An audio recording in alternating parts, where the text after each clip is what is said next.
Welcome to the Limitless Influence Podcast. I'm Duke DeLate, dating coach for over 15 years, and I'm here with my good friend and colleague, David Sakira, international business coach extraordinaire. We took a little bit of a break to get some of our tech stuff handled. We just did a massive online workshop this weekend. Went really good. We had like 10 guys in there. And so we're back fresh with new content, questions, and things that we got from those people.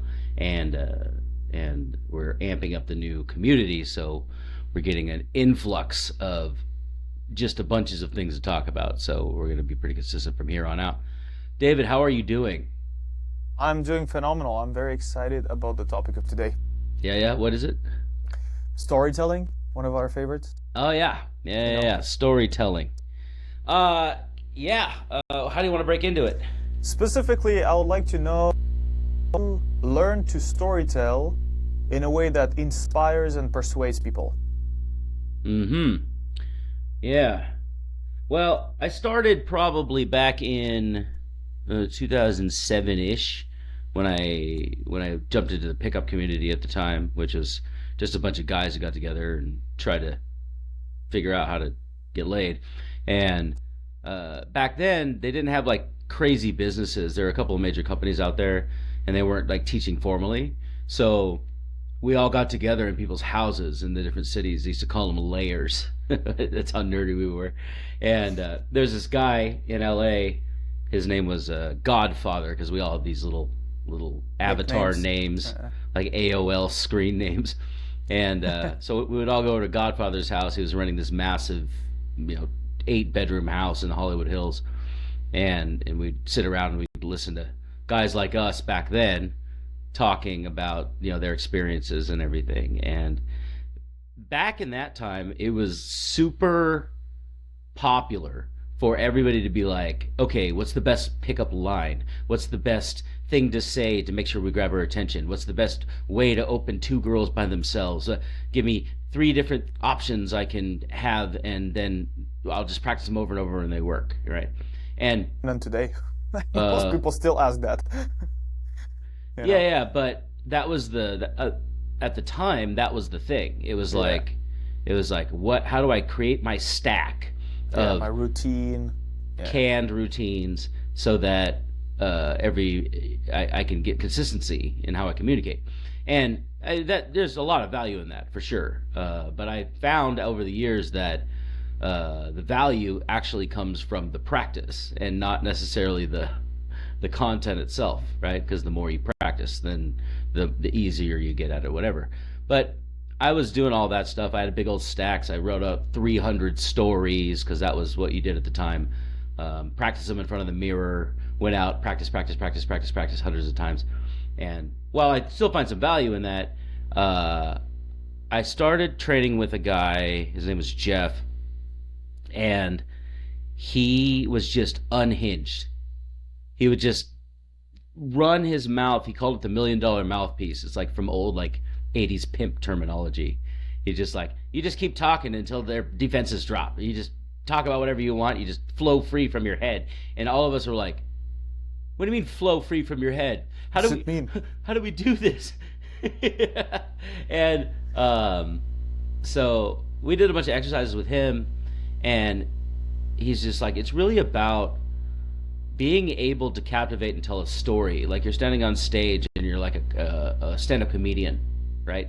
Yes, you've practiced your jokes and you practiced your lines and everything, but you free flow when you're on stage. Like it's a different vibe than it is trying to get every little facial expression and body movement and vocal tonality thing right in the moment. You sound like a fucking robot. And that made a lot of sense. And so as I went forward, I bought all these books on storytelling for selling, storytelling for business, storytelling for creating an arc and keeping people captivated as you move through each stage, because people relate to each stage as you go through. And as I started to try that, my game changed completely.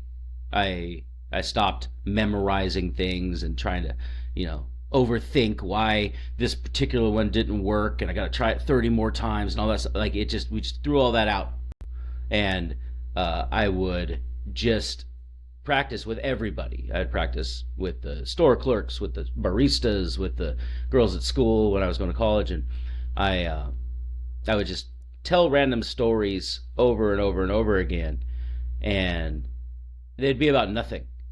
They'd be like, yeah, I was walking through the thing the other day, and my dog was getting all mad at me. And she got up on my leg, and she looks at me like this, right? And like there's no real content in the story, right?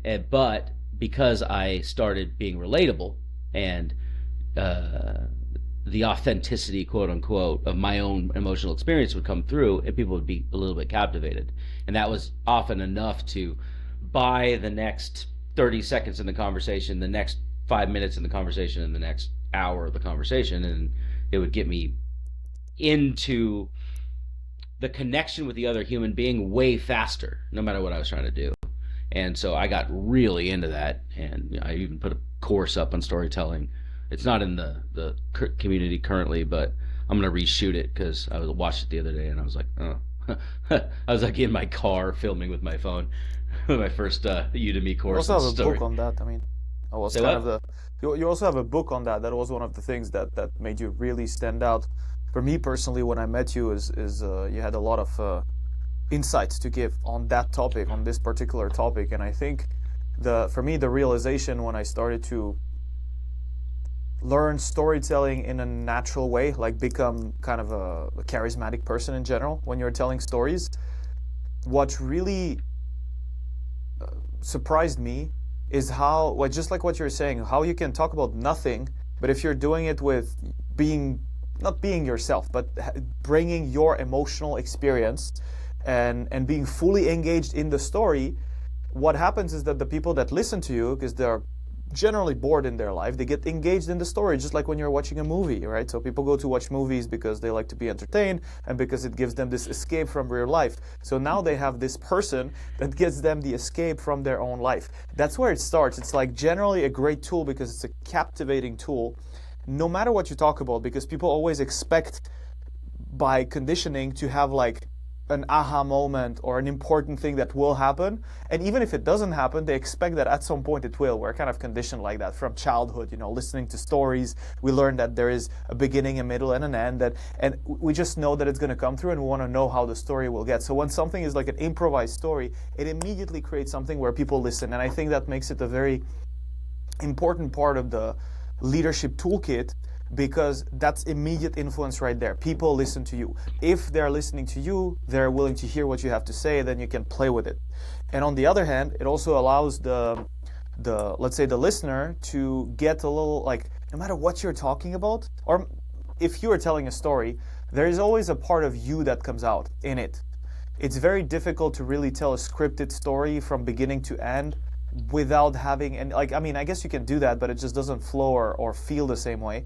So there's always a little part of you that will sprinkle in, especially when you're telling your stories and they're real and they happen to you. You will also travel back in time, remember what happened, things, you will hear what you heard, and they will start to feel that by law of state transference, which is a complicated term to say whatever you experience, they will start to experience too, because people have mirror neurons and they start to experience similar things, similar emotions. We start to connect and relate. So not only are they engaged, but they also connect immediately. It's a very tool for relatability, for connection.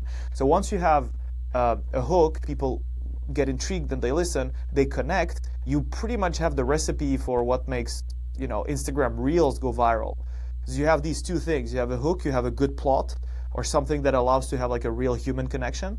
And when you have these two elements, people listen to you and they're connected to you, then most likely you can sprinkle in influence. And that's where I would be really curious to see how you use personally storytelling as a powerful, influential tool, because that's what you're an expert at. You can turn a conversation from cold to the person is interested, and I've seen that in like one, from a person just not replying to being super engaged in what you're doing, from people being very dismissive to being interested in what you're doing and buying your services. Like, it's just an art, and I just want to know like how you make it inspiring and persuasive so that you can lead somewhere with that. Well, Off the top of my head, because we didn't do a whole lot of prep for this one, I would say that the primary goal at each stage of an interaction is different, right? So just like the old pickup models, when you're creating attraction in the beginning, you don't want to do all the comfort stuff right away, right? Like in the mystery model, it would be like show get interest from the girl and then show your interest in them and then move into things that are going to make things deeper, right? So you got to from the NLP model, it would be like gain rapport first, pace first, then lead, right? And so a lot of guys put the cart before the horse. They'll try to go into the comfort model or the seduction side early on. Like they'll walk up and they'll just start talking about sex and intent, right? When they don't even have any rapport or connection with the girl. And it's the same thing in a sales conversation, same thing in a coaching conversation. Most of my stuff over the years has really been in the coaching space. And that's where I developed everything super, super deeply. Because at the end of the day, it's easy to create a sexual connection with a girl, right? It's really just kind of like flash bang, boom, and then they're like, I'm paying attention, and you're like, yeah. So are you interested in the things like me? Yes. Okay, I'm interested in you too, and it's over, right? Like the attraction phase in the old mystery model, everybody used to think it took forever, and they would plan to do this for an hour, but it really only takes like 3 minutes to get through the attraction thing and do the qualification, and then the next 5 hours is comfort. It's finding common interests and sharing emotions and doing all this stuff. And the same thing with a coaching conversation. A lot of guys will come in and they'll look at me like, okay, what's this guy about to say? And they'll be super critical in the beginning. And I don't go try to solve their problems right away because they don't trust that I have the care or the likedness of them, like that we're not relating enough to have them listen to my advice anyway. They might as well just watch me on YouTube because they have no connection with me. So I spend the first 5 minutes in the conversation gaining rapport and finding the emotional leverage. I'm a DJ, right? And it's been my hobby since, I don't know, 2011 or something. And one of the most important skills you can have in DJing is beat matching. And so you take a song, you make the other song the same tempo, 124 BPM or whatever. And then, in a house song, it'll be like boof, boof, boof, boof. And the other songs will be like boof, boof, boof. And if you don't have them lined up, they don't mix well, right? It'll be a boof, boof, boof, boof, boof. So you have to spend a little time, jogging the wheel to make sure that they line up correctly. And then you can worry about the phrase of the song and how the vocals mix in together, right? And that's how I look at communication. So when I'm telling a story, the idea is not to get my point across right away. It's to get you on the same rhythm as I am, on an emotional level. And the content of my words don't really make that much of a difference. It's really about, if I'm feeling, you can feel too. Like you were saying, the law of straight transference. If my state of mind is fully associated into whatever I'm trying to say, and I'm not trying to be logical about it, then your state of mind will start to sync up with being associated with the emotions of what I'm trying to say. That's the problem when guys get into their heads, in a dating scenario, or people get on stage and they lock up and they freeze up, like on a panel or something. They'll be trying to find things to throw it out, and they're not throwing a rhythm out. So the crowd doesn't know how to sync up, because as humans, we're a social species. We're designed to interact and whether it's evolutionary or you think God created it, whatever it is, we're not supposed to be alone. We're supposed to collaborate. And so we're always looking to find that match, right? And so as long as you're giving out a rhythm that they can sort of predict for the next little bit, they'll start to fall into rhythm with you. But if you're thinking too much and being really staccato with the rhythm and not landing, then they're going to not be able to land either, and there will be no connection.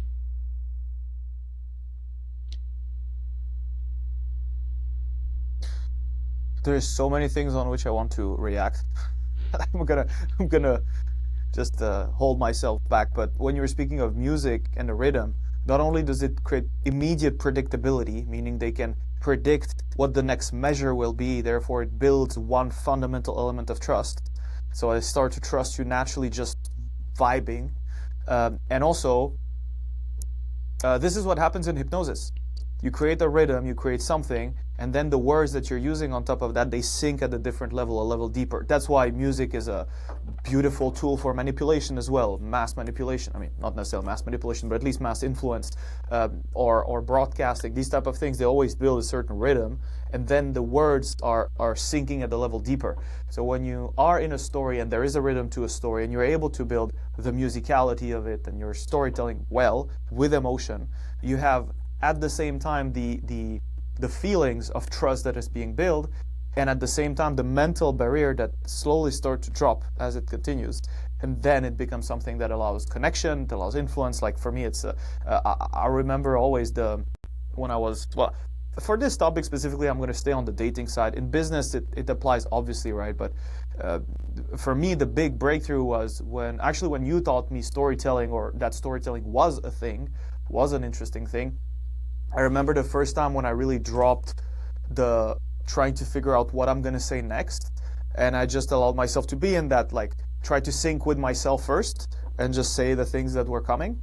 And not only did I start to feel weird, but also I noticed that the girl in front of me started to, like, listen very deeply, and we had like a moment of, it doesn't really matter what happens next, so it's very connected to the present. This is just my comments. There's so many things I want to talk about, but maybe is there, like, for you, maybe is there like a moment of breakthrough when you had a realization about storytelling, or when you actually told a story and it had such an impact that you remember it? For me, the story that I can say that I ran with guys, I was still very insecure about my ability as a coach, especially as a dating coach, in that space with experts that would, like, pretty much validated me and said, now you're ready, go. And I didn't feel ready at all. So on my second event, on my first event, I obviously took it, from proud ego. I must not show any fear. But the second, the day before, I started to watch, like, content from other experts in the field that are excellent. And I was thinking to me, like, the fuck am I doing here at 23 years old back then? I have my experience, but it's like, it cannot be 15 years of, it cannot match 15 years of experience of these guys, or 20 years of experience. So I was in my bed and I was thinking, what are these guys going to learn from me? And all my clients were, I think there was one guy that was a little bit younger, 26, but all the others were in their 30s, and we had literal millionaires, entrepreneurs on that workshop. It was a small group, but they were all like super badass guys. And I was thinking, some of them were super good looking, like everything you can think of. I was like, okay, look, I don't really think I'm at the level of teaching to these people. The seminar with the intro, and immediately I started to tell them the story of what I went through the day before. That I was just like them in my hotel room, watching to this content and thinking I'm just useless here. And getting into, like, vulnerability there, immediately they just started to tune in and be like, I want to know. And then I lashed, like, I just hammered on them all the content, everything that I know, and they were like, contrast. This was actually real expertise versus you being vulnerable, and it created like a super nice space for them to practice. On that event, like, they all got, details, they all got laid, they all had amazing time, they all progressed like crazy. They were was one of my best experience, to be honest, with as far as clients results. And I know it happened in that moment, in this 30-minute of having a mix of vulnerability, of pre-framing where it's going to go, of also explaining what I did to get myself out of that so that they can mimic it, which is a little bit of the level of inspiration. And all these things just blended together to create an amazing experience, but not because I was telling them what to do, just because they could take from the story the parts that resonate with them, just like when you're watching a movie. It's me. I need to do that too. And they have this time to build that up. What is like a personal experience for you? Did you have something like that where... Well, rather than go back to the beginning, I'm going to go back to last week. Okay, yeah, that's awesome. Because I really kind of proved it to myself again. Here's the scenario, okay? I've had this client. He's been with me for about a year and a half, and he pays the top tier rates, and he talks to me probably 4 or 5 times a week. He's like one of my like inner circle guys, right? But one of his big issues is that he's been self-doubting and beating himself up. Like he thinks that getting angry at himself is the best way to motivate himself, which is a different topic altogether. But that's what he drops back to because he was shamed a lot in this like religious cult growing up, and then he spent most of his career in the military and in high level special forces, and he like basically is always looking to get told what to do, from the cult experience to the military, right? And every time he feels like he fails, he feels like the whole world is on his shoulders, right? And he sometimes he gets suicidal ideation, sometimes he gets super depressed for 3 or 5 days on end, and it's really really challenging. And I spent a lot of our relationship, our coaching relationship, being authoritative, just telling how to do what, and be like, bro, just stick to it, it'll work, da da da. And the thing is, this guy gets pretty good results. I wouldn't say phenomenal, but like he probably gets 80% of the results that any guy who gets into the dating coaching space wants, right? His sex life is good. Like he is constantly opening, talking to girls, doing all the stuff. He follows the advice really well, but he can't get over some of his own fears to get hotter girls or higher status girls, and he beats himself up for it or whatever, right? And he calls me last week or a week and a half ago, and he's like, look, I quit, man. I'm just not cut out for this. I'm done. It's too much, whatever. And he like disappears, like off chat for like 2 days. And I know he's in this like, downward spiral Limbo, headspace because yeah. I've seen it before. And his brother texts me because they live together, and he's like, man, he's not doing well. I'm like, I know, but it's up to him to pull himself out of that hole. I can't do it, right? Like I'm not a fucking therapist, right? And so I wait a couple more days, and I call him, and I don't know what I'm going to say, but I know that being authoritative is not going to work. He's in that rebellion against authority thing that I'm the same failure as the church, and I'm the same failure as like the military command, who's what I mean, like he slotted me into that space, and I need to pull rapport back before I can tell him anything that'll pull him out, right? Yes. And so I asked him what the issue was with the he got rejected in some bad state of mind, and he's just whining about this girl, and I, and the classical answer is, it's about you, it's not about them, it's how you show up, and blah, blah, blah, blah, blah. But none of that was going to work. And so I told a story, and I got super passionate. I was like, what was the content of it? It was like, I was dating a girl just like that, and I just felt like I was at my wit's end over here, and I was responsive to all the things that she wanted, and I was just constantly trying to find a way to fix the problem, and she constantly found ways to be dissatisfied about it, and I was just like so fucking frustrated, and I got all into it, right? And I got all crazy about it. And then I ended with this crescendo of like purpose. Like I went all the way up the Dilt's pyramid, right? And I'm like, if I don't stay in here and I let her horrible outlook on life, if I accept her frame, she will live the rest of her life in mediocrity, right? She came to me because I could probably make her life better. That's why she's with me. And if I don't step up to this challenge, the rest of her life's going to suck. She's going to marry some chode. She's going to be unsatisfied. She's probably going to cheat on him. Her whole life, right? Her kids are not going to be raised right. Like, if I don't put my full effort into this thing, it is my responsibility to connect with as raw and authentic as possible and make her face the fact that she's standing in front of another human and she'll never see something like that again, right? And I go into this, I'm like 8 times more energy than I am right now about it because I was like fully associated with it. And he just like, everything you say fucking makes sense. I'm looking at it completely wrong. It's like I'm blaming everything on this external environment thing when I'm just afraid and I don't want to bring this to myself. He comes to all these conclusions on his own because correct. because I told a story that was fully relatable to where he was, and I was open and authentic and vulnerable. And I could never do something like that if I'm trying to maintain an authoritative frame and look, man, I know more than you. You just got to trust me. That frame is trash when it comes to coaching.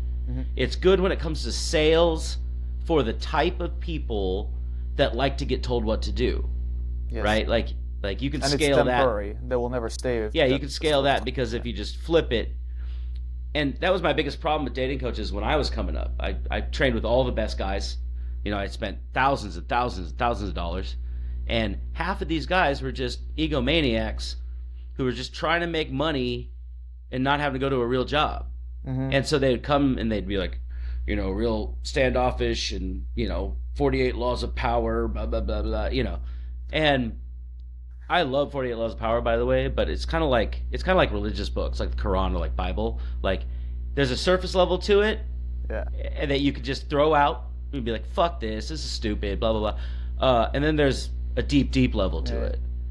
And if you actually listen to the author of 48 Laws of Power, Robert Greene, you listen to him talk on podcasts and stuff, it's a completely different scenario than if you read it from the state of like, how do I control people? Right? It's like a completely different thing. But anyway, all these guys were like, this is how I should be to maintain control, right? When the most power comes from letting go.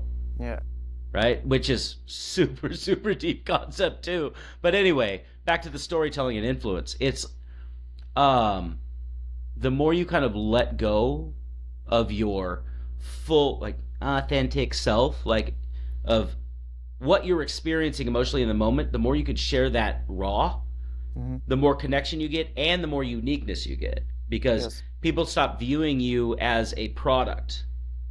Like, a woman will stop viewing you as, does he check my boxes?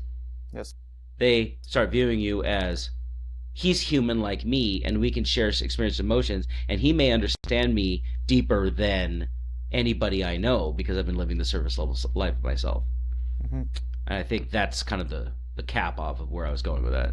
Yeah, I mean, for me, it's just from my frame, my experience, my practice in hypnosis. There is this saying that you don't really you cannot hypnotize a person. You can just, you know, kind of lead them to do it for themselves. All hypnosis is self-hypnosis. Exactly. All hypnosis is self-hypnosis. All coaching is self-coaching. All, like, essentially, leadership is about helping people lead themselves, period, right? This is what it is. And stories is the perfect framework for that because it invites the person to do it and it gives them the time to, whatever you're trying to do, whether it's to step into more connection, right? That's also an influential move. It always goes into giving them the space to choose when they make the step. So it can take the time, they can have the time, they can, you know, listen to it again, ask the question. There is an interaction where essentially they're just progressing on their own. And the reason why they can change in that frame is that in a story, you can, I mean, this is a concept, I don't know if we made a podcast on that, but this is one of the core thing that we, that I talk at least in our school community, and most of our programs my programs are built on that, is the concept of the logical levels, that you can just sprinkle throughout the entire story and they will just, their change is going to happen as they start to tick the boxes and clarity comes inside themselves, even if it's, you know, just reflecting on what you're saying. No one listens to a saying. They also reflect on, how does it apply to me? Can I find myself in that? They compare, right? It's just like a superhuman thing. No one really just reads a book to read a book. We all read it for some level of inspiration. We'll look for that naturally. So it's why creating frameworks like 48 Laws of Power, it's really good, but why not using such a natural, elegant way of influencing, and then you can add the tools if you want to, you know, be more efficient, instead of just straight up trying to go for, oh, I understand how the human psyche works, I'm gonna just play with these buttons. At some point, it's gonna stop to work, unless someone is hyper influenceable, influenceable, and in that case, the storytelling will work anyways. So it's like a super generic thing that just works super well. Plus, there's also like a self-healing type of thing, because when you're just telling stories, that kind of also increases your self-esteem. How many of my clients build confidence to talk to girls without having to go through rejection after rejection, but actually by practicing telling stories to me over the phone, over recordings, because they start to think, oh, I said things about me that are actually interesting. I'm a human being that has something to offer. Wow, maybe I have even more than her. And they start to build this like real confidence that is just taken because they put themselves in this, is just modeling from NLP. They repeat enough the being confident in a certain scenario, and they start to extract what was good in it. So it's something that is good on both ends to talk with the other person. Also, you can change. So the difference with the salespeople that just run a script is that there is zero flexibility in that. The only flexibility they have is to adapt to the reaction of the other person. When you're telling a story, you're also changing and adjusting to your own introspection, to your own change. There is a lot of self-awareness in that. So very often in any interaction, usually in business, when I'm trying to like get a really good business relationship going on, or when I help the partnerships or fundraising, I tell them to really take time to listen to what they're saying. So that's a weird concept, and I think we did that this weekend as well in the workshop, in the breakout rooms with the guys that I had. It's like a weird thing. It's like I'm supposed to listen to what I'm saying, like I'm supposed to take time, and they just reflect instantly on what they're saying, and they also calibrate their communication, but not just based on like the response they're getting, but also on how they are feeling themselves, which is very cool, because eventually then they get into this place of I feel amazing and I feel influential, and what I'm saying is right no matter what's going on. And then I can just, tune in a little bit for the other person.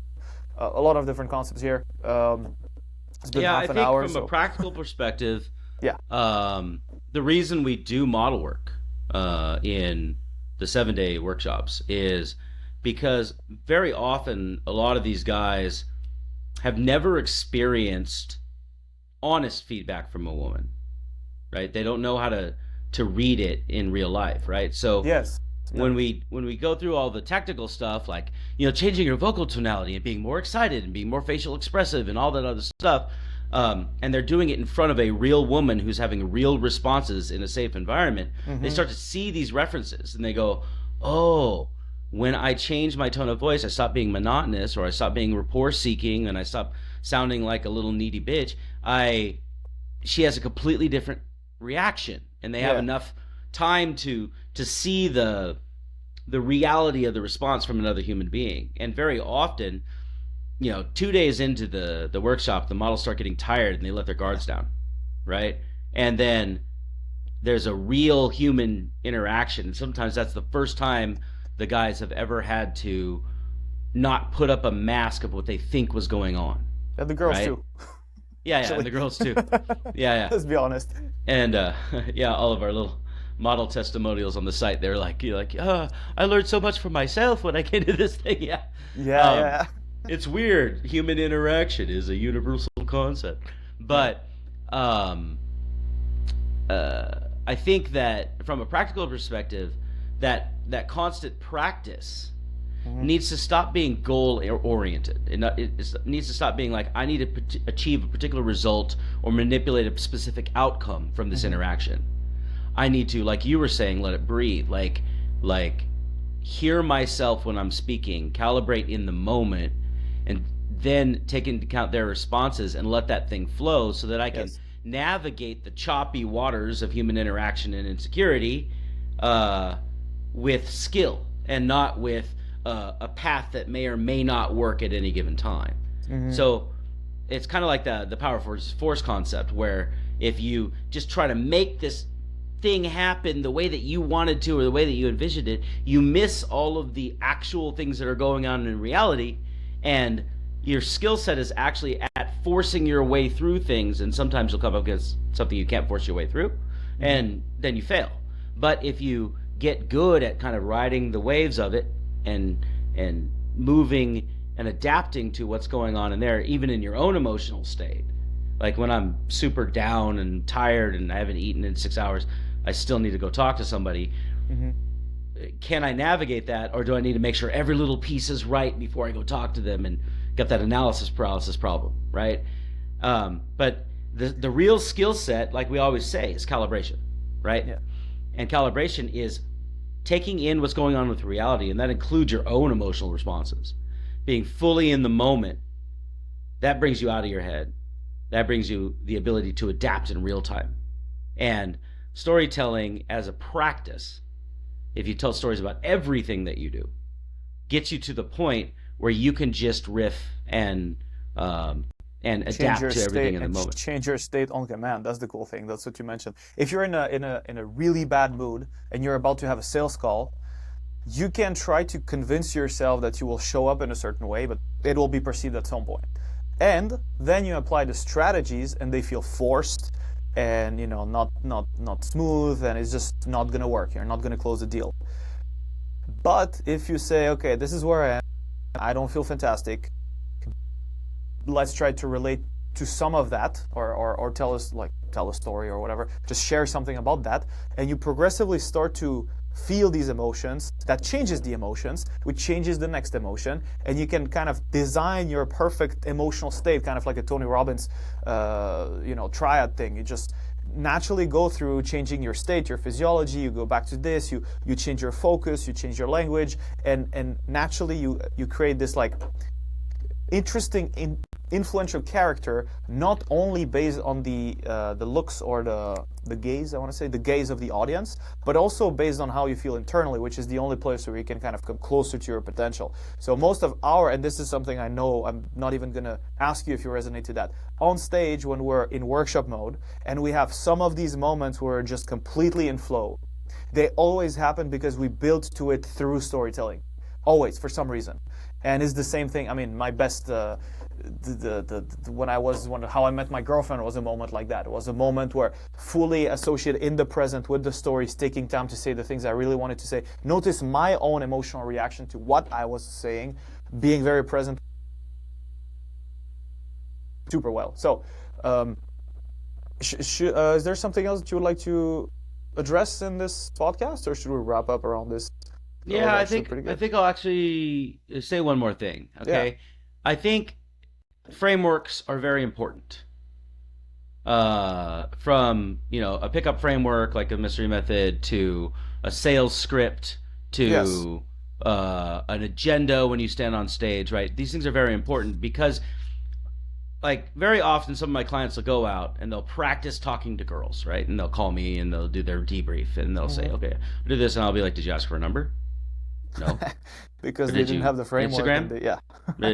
So you can't contact her again, so you just wasted 5 minutes with a great interaction, then you just let her go. Well, the framework would have reminded them to check off the boxes of the things that you need to do. The problem is that in the beginning of all the marketing for this stuff, people who sell sales script systems and people who sell how to communicate books and how to make anybody attracted to you and all these things, they sell the system as if it was the solution. Yes.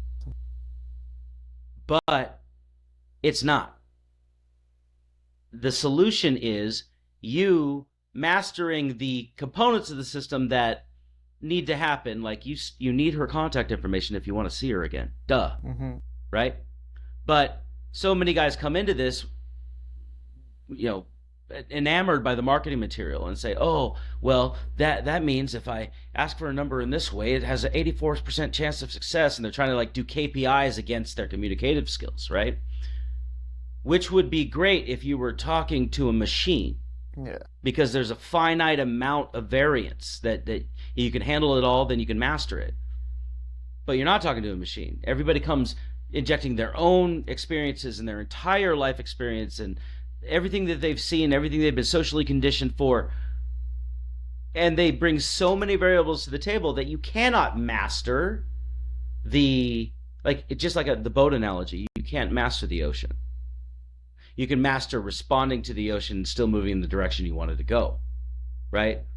The skill of sailing is knowing it so well that you know how to move when the shit happens, right? Yeah, that's to the respond, calibration not thing. react. And correct. Yeah.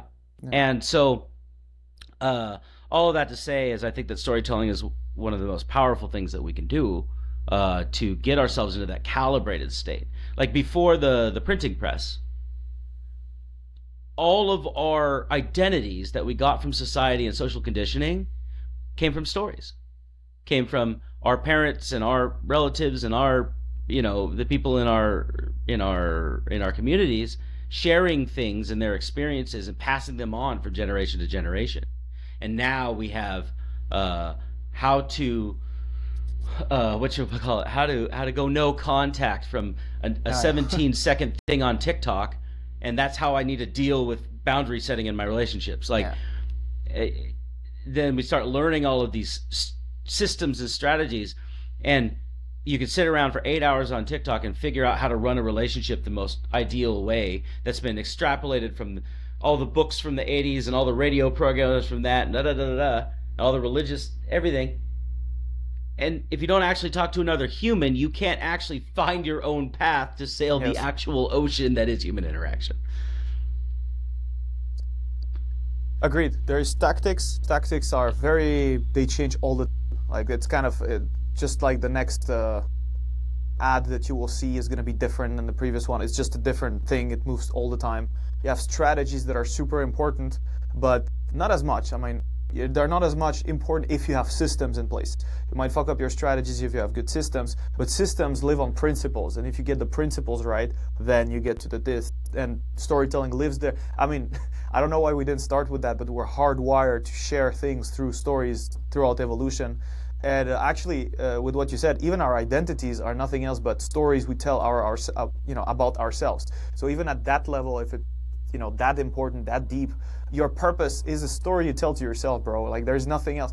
All our reality is just stories we tell to ourselves in one way or another. When you have a hard, the difference between the guy that has a breakup and ends up completely depressed and lonely, and the guy that takes that as a way to work on himself and steps up, the only difference is the story they tell themselves.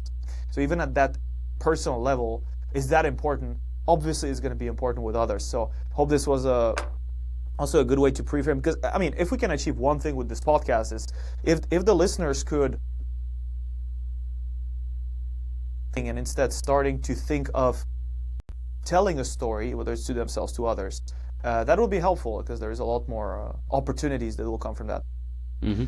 So that's our a little fair share of micro-purposing on this podcast. Now, the second purpose is to get you guys into our community because we want to take your money and we want to take your money in exchange of value. And in there, we have a lot of good stuff around influence communication. Obviously, storytelling is a big part of that. We have framework systems that are based on the principles that we discuss here on these podcasts when we're trying to show as authentically as we can, and so that you guys can get to learn us, get to know us, without necessarily like having all the tech and strategies, but just us as human beings, see if you resonate with us.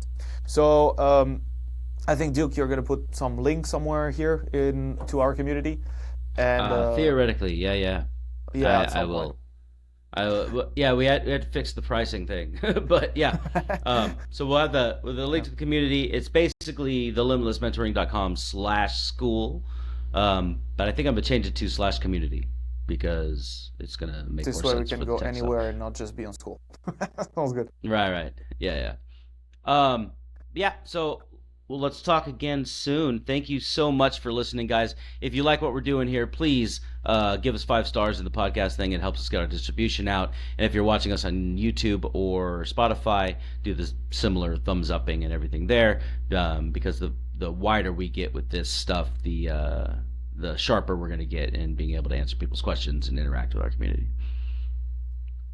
It was awesome talking to you as always, and I see you soon. Bye.